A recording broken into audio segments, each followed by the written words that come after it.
రైట్గా ఢిల్లీ మద్యం కుంభకోణం కేసులో అరెస్ట్ అయిన ఎమ్మెల్సీ కవితను ఇవాళ రౌస్ అవెన్యూ కోర్టు ముందు హాజరుపరిచే అవకాశాలైతే కనిపిస్తా ఉన్నాయి.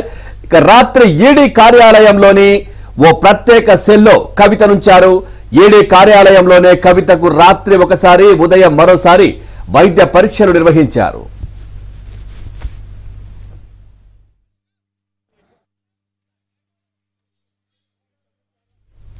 నిన్న అనూహ్య పరిణామాల మధ్య కవితను అరెస్ట్ చేసి ఈడీ అధికారులు ఢిల్లీకి తరలించారు. లిక్కర్ కేసుకు సంబంధించి మనీ లాండరింగ్ కోణంలో పీఎంఎల్ఏ యాక్ట్ ప్రకారం అరెస్టు చేసినట్లు ఈడీ అధికారులు తెలిపారు. ఊహించని విధంగా నిన్న హైదరాబాద్ కు వచ్చిన ఈడీ బృందం సుమారు 4 గంటల పాటు కవిత నివాసంలో సోదాలు నిర్వహించిన అనంతరం ఆమెను అరెస్టు చేస్తున్నట్లు ప్రకటించింది.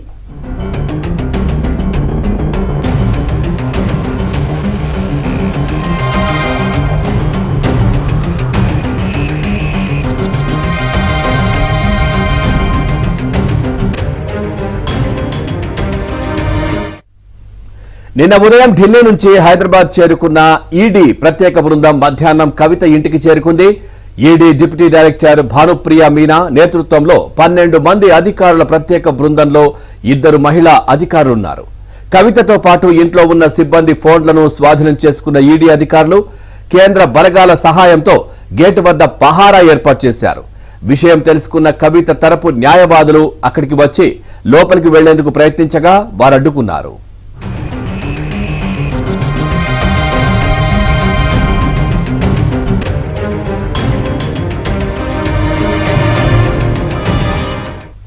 సాయంత్రం 5:20 కవితను అరెస్టు చేసినట్లు ప్రకటించారు. ఢిల్లీ లిక్కర్ కేసులో మనీ లాండరింగ్ కోణంలో పీఎంఎల్ఏ యాక్ట్ ప్రకారం కవితను అరెస్టు చేసినట్లు ED assistant director Jogender arrest ఆర్డర్లో పేర్కొన్నారు.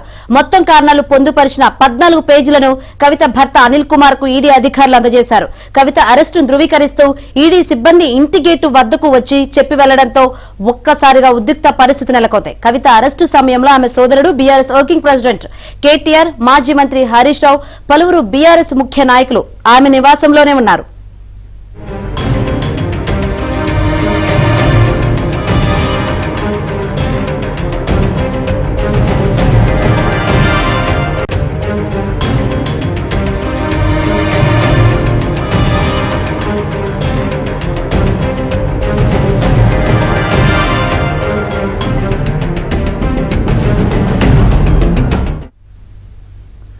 రైట్గా కవితను తన నివాసం నుంచి ఆమె సొంత వాహనంలోనే పోలీస్ కాన్వాయ్తో శంషాబాద్ విమానాశ్రయానికి నిన్న తీసుకువెళ్లారు. రాత్రి 9 గంటల ప్రాంతంలో విమానంలో హైదరాబాద్ నుంచి ఢిల్లీకి తీసుకువెళ్లారు. ఇక కవితను విమానాశ్రయానికి తరలించే సమయంలో బీఆర్ఎస్ కార్యకర్తలు ప్రధాని మోదీకి వ్యతిరేకంగా నినాదాలు కూడా చేసిన పరిస్థితి. ఇక పూర్తిగా ఢిల్లీ అప్డేట్స్ తెలుసుకుందాం.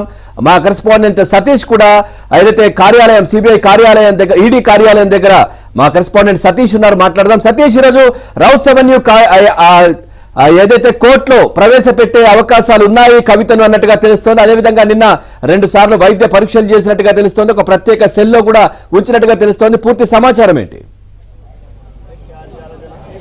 ఎస్ పవన్, ఢిల్లీ లిక్కర్ కేసులో కీలక పరిణామాలు చోటు చేసుకున్నాయి. ఇక తుది దశకు కేసు విచారణ చేరిందని చెప్పాల్సి ఉంటుంది. ఈ కేసులో కీలకంగా ఉన్న బీఆర్ఎస్ ఎమ్మెల్సీ కవితను నిన్న సాయంత్రం అరెస్ట్ చేస్తూ ఆమెను ఢిల్లీకి తీసుకొచ్చారు. అర్ధరాత్రి 11:30 గంటల తర్వాతకి ఆమె ఈడీ కార్యాలయానికి చేరుకుంది. అనంతరం ఆమె వెంట ఆమె భర్త అనిల్ సైతం కూడా ఈడీ కార్యాలయానికి చేరుకున్నారు. రాత్రి మొదట వైద్య పరీక్షలు నిర్వహించారు. ఈ రోజు ఉదయం కూడా కవితకు వైద్య పరీక్షలు నిర్వహించారు. మరి కాసేపట్లో ఆమెను 10:30 తర్వాత అనంతరం ఆమెను రౌస్ అవెన్యూ కోర్టుకు తీసుకొచ్చే అవకాశాలు కూడా చాలా స్పష్టంగా ఉన్నాయి. ఆమెకు సంబంధించిన న్యాయవాదులు ఇప్పటికే నిన్న రాత్రి కవితను కలిసి అనేక అంశాలపైన చర్చించారు. ఒకవేళ కోర్టులో ఆమెను ప్రొడ్యూస్ చేస్తే కోర్టు ప్రొసీడింగ్ జరుగుతున్న సందర్భంలో కోర్టులో ఎలాంటి వాదనలు వినిపించాలి, ఒకవేళ కోర్టు ఈ వాదనలన్నింటినీ కూడా పరిగణలోకి తీసుకోకుండా నేరుగా కవితకు రిమాండ్ జ్యుడిషియల్ కస్టడీ విధిస్తుందా, లేదంటే ఈడీ తమ కస్టడీకి అడిగితే 5 రోజుల పాటు ఈడీ కూడా తన కస్టడీకి అడిగే అవకాశాలు కూడా చాలా స్పష్టంగా కనిపిస్తున్నాయి. ఇక జరుగుతున్న పరిణామాలను చూస్తుంటే ఎట్టకేలకు కేసులో ప్రధానంగా మొదటి నుంచి కూడా కవిత పేరు వినిపించింది. నాటి సందర్భంలో ఆమ్ ఆద్మీ పార్టీకి సంబంధించిన మీడియా కన్వీనర్గా ఉన్న విజయ్ నాయర్కి సంబంధించి మొత్తం కేసు దాదాపు 100 కోట్ల రూపాయల చేతులు మారాయి. దాదాపు సౌత్ గ్రూపే ఈ డీల్కి సంబంధించిన అన్ని అంశాల్లో కూడా కీలకంగా ఉందనే సందర్భంలో కూడా ఉంది. దాదాపు ఈ కేసులో డజన్కు పైగా మందిని కూడా అరెస్ట్ చేయడం జరిగింది. అభిషేక్ బోయిన్పల్లి అయితే ఇక 2022 సంవత్సరంలో ఆయన ఎండింగ్లో అరెస్ట్ అయ్యారు. ఇప్పటివరకు ఆయన బయటికి రాలేదు. ఇదే కేసులో సమీర్ మహేంద్ర అరెస్ట్ అయ్యారు, శరత్ చంద్రారెడ్డి అరెస్ట్ అయ్యారు, అదేవిధంగా మాగుంట రాఘవరెడ్డి అరెస్ట్ అయ్యి ఆయన ఇటీవల బెయిల్ పైన ఉన్నారు. ఇక కేసులకు సంబంధించిన అంశంలో లోతుగా చూసుకుంటే తుది అంశానికి కేసు చేరిందని చెప్పాలి. ఇక ఢిల్లీ ముఖ్యమంత్రికి సంబంధించిన విచారణే ఉంది. ఈ కేసులో ఢిల్లీ డిప్యూటీ సీఎం మనీష్ సిసోడియా సైతం కూడా అరెస్ట్ అయ్యారు. ఆయన అదే పార్టీకి సంబంధించిన ఆప్ ఎంపీ సంజయ్ సింగ్ సైతం కూడా అరెస్ట్ అయ్యారు. జరుగుతున్న పరిణామాలు చూస్తుంటే లిక్కర్ కేసు ఒక్కొక్కరిగా ముగించుకుంటూ ముందుకు వెళ్తున్నారు. తుదిగా కేసు మిగిలింది. ఇక ఈ కేసులో ప్రధానంగా మొత్తం ఒక అరవింద్ కేజ్రీవాల్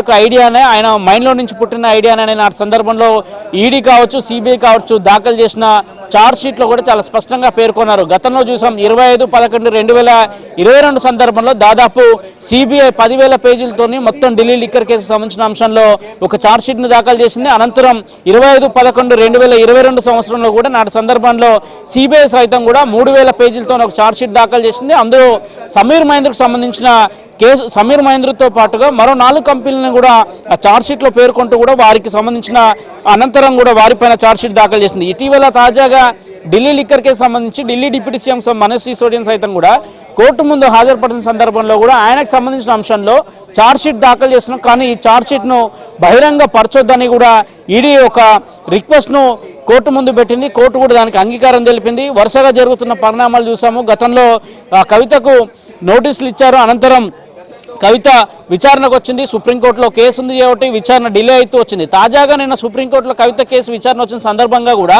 కోర్టుకు ఈడీ తరఫున న్యాయవాది చెప్పిందేంటి, కేవలం 10 రోజుల మటుకే మేము వెయిట్ చూస్తాము, 10 రోజుల అనంతరం కూడా ఏ యాక్షన్ తీసుకునేందుకు తమకు హక్కు ఉందనేది కూడా ఈడీకి సంబంధించిన న్యాయవాది కూడా సుప్రీంకోర్టులో నిన్న కేసు సందర్భంగా చెప్పారు. అనంతరం కేసు మార్చి 19కి పడ్డది. కానీ అసలు కవిత దాఖలు చేసిన పిటిషన్ని మీరు ఒకసారి సుప్రీంకోర్టులో ఉన్న పిటిషన్ని పరిశీలిస్తే కేవలం ఆ పిటిషన్లో ముందస్తు చర్యలు చేపట్టొద్దు అన్నారు. అంటే ఆమె ప్రధానంగా కోరింది మహిళలను ఈడీ విచారణకు పిలవచ్చా, పిలిచి విచారించవచ్చా, విచారిస్తే ఈడీ కార్యాలయానికి రావాల్సి ఉంటుందా అనే అంశాన్ని మాత్రమే పరిగణనకు తీసుకుని తప్ప ఈడీ ఎక్కడ కూడా తనను అరెస్ట్ చేయొద్దన్న అంశాన్ని కవిత తన పిటిషన్లో పేర్కొనలేదు.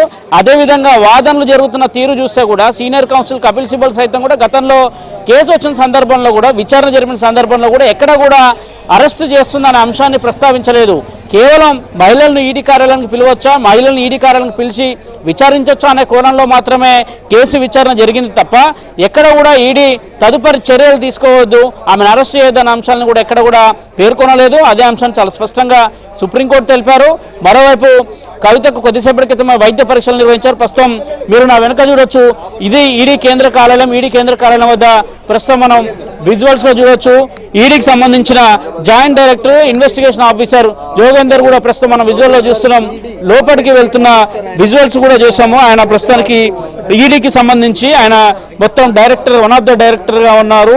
వారు కూడా లోపలికి వెళ్తున్నారు. మరి కాసేపట్లో ఆమెను నేరుగా కూడా రోజు కోర్టుకు తీసుకెళ్లే అవకాశాలు ఉన్నాయి. ఇక ఈడీకి సంబంధించిన అసిస్టెంట్ డైరెక్టర్ జోగేందర్ కొద్దిసేపటి క్రితమే లోపలికి వెళ్లారు. అనంతరం వారి సంరక్షణలోనే, వారి నేతృత్వంలోని ఈ టీం అంతా కూడా రౌజ్ అవెన్యూ కోర్టుకు వెళ్లాల్సి ఉంటుంది. గతంలో చాలా మందిని అక్కడ ప్రవేశపెట్టిన సందర్భంలో కూడా రౌజ్ అవెన్యూ కోర్టులను హాజరుపరిచారు. అక్కడి నుంచే కోర్టు యొక్క కస్టడీ, ఈడీ కస్టడీ ఇస్తుందా కోర్టు అనేది దాదాపు చూస్తే ఈ కేసులో అరెస్ట్ అయిన వాళ్ళందరికీ కూడా ఈడీ అనేక అంశాలుగా ప్రధానంగా కూడా వాళ్ళని విచారించేందుకు దాదాపు 5 రోజుల కస్టడీ, 7 రోజుల కస్టడీ అడిగింది. వారి నుంచి మరింత సమాచారాన్ని తీసుకోవాలనే అంశంలో కూడా అనేక సందర్భాలలో ఈడీ అడిగినట్టే కోర్టు కూడా మంజూరు చేసింది. కవిత విషయంలో కూడా అదే విషయాలు జరిగే అవకాశాలున్నాయి. ఆమెను 5 రోజుల పాటు ఈడీ తమ కస్టడీకి ఇవ్వాలనే అంశాన్ని కోరే అవకాశం ఉంది. ఎందుకంటే ఇప్పటి వరకు కవిత పిఏ ఉండగా ఢిల్లీలో ఉన్న అశోక్ కౌశిక్ ఇచ్చిన సమాచారం మేరకే నిన్న కవితను అరెస్ట్ చేయడం కూడా జరిగిందనేది కూడా చాలా స్పష్టంగా అర్థమవుతుంది. కవిత ఇచ్చే స్టేట్మెంట్ ఆధారంగానే అరవింద్ కేజ్రీవాల్ కేసు కూడా ఇందులో లింక్ అయి ఉంటుంది. ఖచ్చితంగా అరవింద్ కేజ్రీవాల్కు 7 సార్లు ఈడీ నోటీసులు ఇచ్చింది.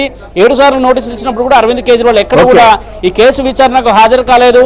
ఆయన సెషన్స్ కోర్టుకు వెళ్లారు. సెషన్స్ కోర్టులో కూడా అదే పరిణామాలు చోటు చేసుకున్నాయి. ఇక తాజాగా రౌజ్ అవెన్యూ కోర్టు జోక్యం చేసుకొని ఈ రోజు కోర్టుకు విచారణకు హాజరు కావాల్సిందిగా కూడా కేజ్రీవాల్కు ఆదేశాలు జారీ చేసిన నేపథ్యం ఖచ్చితంగా ఈ రోజు ఆయన కోర్టుకు వెళ్తారా లేదన్న ఉత్కంఠత నెలకొంది. ఒకవేళ ఆయన కోర్టుకు వెళ్తే కోర్టు ఖచ్చితంగా కూడా అరవింద్ కేజ్రీవాల్కు ఈడీ విచారణకు వెళ్లాల్సిందిగా ఆదేశాలు కూడా జారీ చేసే అవకాశాలు చాలా స్పష్టంగా కనిపిస్తున్నాయి. ఆయన గాక ఈడీ కార్యాలయానికి వస్తే జరగబోయే పరిణామాలు చూస్తుంటే ఖచ్చితంగా కూడా ఇప్పటికే అరవింద్ కేజ్రీవాల్ సంబంధించి పార్టీలో కీలకంగా ఉన్న ముఖ్య నేతల్లో ఒకరైన ఢిల్లీ డిప్యూటీ సీఎం మనీష్ సిసోడియాతో పాటు ఆ పార్టీకి చెందిన ఎంపీ సంజయ్ సింగ్ అరెస్ట్ అయ్యారు. ఇక తదుపరి చర్యలు కేవలం కేజ్రీవాల్ గా టార్గెట్ గానే ఉండబోతున్నాయి. ఆయన ఈ బ్రెయిన్ చైల్డ్ ఐడియా అంతా కూడా అరవింద్ కేజ్రీవాల్ నుంచి వచ్చిన ఐడియా అనే కూడా ప్రధానంగా ఈడీ అనేక సందర్భాల్లో చెప్పిన నేపథ్యం ఖచ్చితంగా మరి కేసు అప్పట్లో ఏం జరగబోతుందో కూడా చూడాల్సి ఉంటుంది. పవన్.